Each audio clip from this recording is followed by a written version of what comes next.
এবারে জানবো উত্তরের শীতের আবহাওয়ার পরিস্থিতি। দিনাজপুর থেকে আমাদের সাথে সরাসরি যুক্ত হচ্ছেন বিপুল সরকার। সানি, double million offer Walton fridge কিনে পেতে পারেন 20 লক্ষ টাকা, রয়েছে কোটি কোটি টাকার নিশ্চিত উপহার।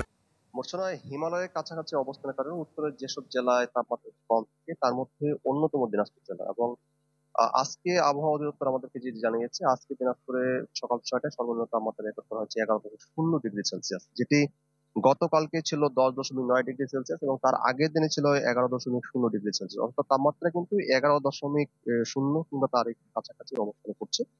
তবে আজকে আবহাওয়াটা যদি বলি, যে আজকে কিন্তু হিমেল বাতাসের প্রভাবটা কিন্তু তেমন নেই। সকালে আমাদেরকে যে আবহাওয়া দপ্তর জানিয়েছে ঘন্টায় 1 কিলোমিটার বেগে হিমেল বাতাস বইছে, যেটি গতকাল কিংবা তার আগের দিনে ছিল ঘন্টায় 2 থেকে 2.5 কিলোমিটার। অর্থাৎ হিমেল বাতাসের প্রভাবটা অনেকটাই কমেছে এবং মূলত এই হিমেল বাতাসে কিন্তু কয়েকদিনে এই জনপদের মানুষকে দুর্ভোগে পড়েছে। এবং আজকে কিন্তু কুয়াশার আবহাওয়াটা কিন্তু অনেকটাই কম।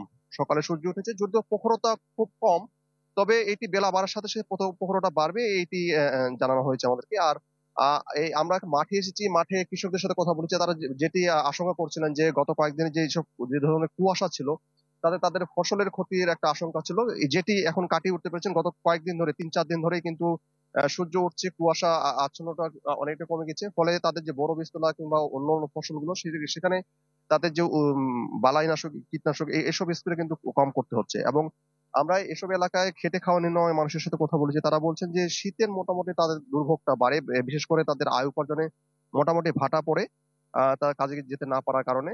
তারা বলছেন যে গত কয়েকদিন ধরে যে রোদ উঠছে, প্রখরতা রয়েছে, তাতে করে তাদের কিন্তু মোটামুটি যে দুর্ভোগটা সেটি কিন্তু কাটিয়ে উঠতে পেরেছেন। মূর্ছনা। সানি, আপনাকে ধন্যবাদ। দর্শক, দিনাজপুর থেকে শীত পরিস্থিতি সম্পর্কে জানাতে আমাদের সাথে যুক্ত হয়েছিলেন আমাদের সহকর্মী বিপুল সরকার। সানি।